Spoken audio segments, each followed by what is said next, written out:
ආර්ථික අර්බුද වලින් බලයට මේ කාලකන්ණි ආශාවක් සමගි ජන බලවේගයට නැහැ. අදින් අවසන් වෙන අවුරුද්ද නිකන් මේ මෙගා ටෙලිනාට්‍යයක් බලපු අවුරුද්දක් ඉවර වෙනවා වගේ තමයි ඉවර වෙන්නේ. නේද? පච අහපු, පච කෙලපු, හීන ලෝක වලට ගෙනිහිච්ච, හරිද? බොරු කියපු, අන්දපු අවුරුද්දක් ඉවර වෙන්නේ. හැබැයි අදින් අවසන් වෙන අවුරුද්දෙන් පස්සේ හෙටින් එළඹෙන අවුරුද්ද අපේ රටට ඊටාම අභියෝගාත්මකයි.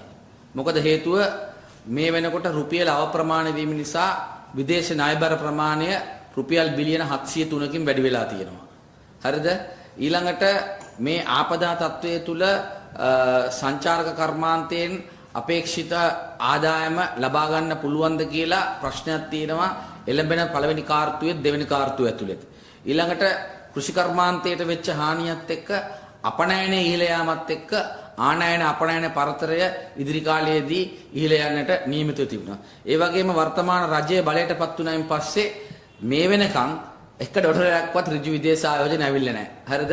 එතකොට ඉදිරි අවුරුද්දෙත් එන බවක් පේන්නේ නැහැ. ඒ නිසා අභියෝග ගණනාවක් අපි හැමෝම තියෙන අවුරුද්දක්. ඒ නිසා මේ රටට ආර්ථික ප්‍රතිසංස්කරණ වගේම දේශපාලන ප්‍රතිසංස්කරණ අවශ්‍ය වෙන අවුරුද්දක් තමයි ලැබෙන්නේ මේ රට කඩන් නොවැටෙන්න නම්. ඒ වගේම මේ රට ස්ථාවරව පවත්වාගෙන යන්න ජනතාවට ශක්තිමත් ආර්ථිකයක් ලබා දෙමින් අනිත් පැත්තෙන් මේ ආදායම් මාර්ග වැඩි කරනවා වගේම මේ සුලිකුණා මේ ආපදා තත්ත්වය හරහා අපේ රටේ යටිදල පහසුකම් වලට වෙලා තියෙන හානිය රුපියල් බිලියන 900කට අධික ප්‍රමාණයක් තියෙනවා. ඒවා යථා තත්ත්වයටපත් කිරීමේ අභියෝගය අපිට තියෙනවා. ඒ වගේම මේකෙන් වැටුණු ජනතාවගේ ආදායම් මාර්ග නැවත යථා තත්ත්වයටපත් කරන්න, ඒ වගේම සුළු හා මධ්‍ය පරිමාණ ව්‍යාපාර ගණනාවක් කඩන් වැටලා තියෙනවා. ඒක යථා තත්ත්වයටපත් කරන්න ඕන. ඒ නිසා අපි ප්‍රාර්ථනා කරන විපක්ෂයක් විදිහට මේ රට කඩන් නොවැටෙන්න ඕන.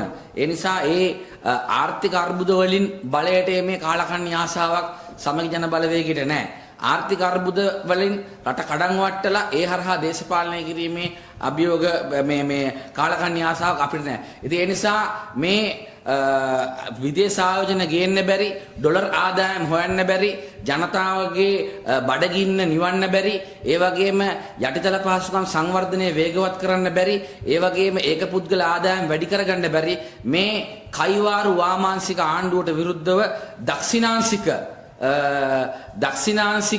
ආර්ථික රාමුවක් ස්ථාපිත කිරීම සඳහා දක්ෂිනාංශික දේශපාලන බලවේග සියල්ල මේ එකතු වීමේ දඩබඩ අවශ්‍යතාවයක් තියෙනවා. ඒ නිසා තමයි එක්සත් ජාතික පක්ෂයත් සමගි ජන බලවේගයත් සාකච්ඡා කරන්නේ.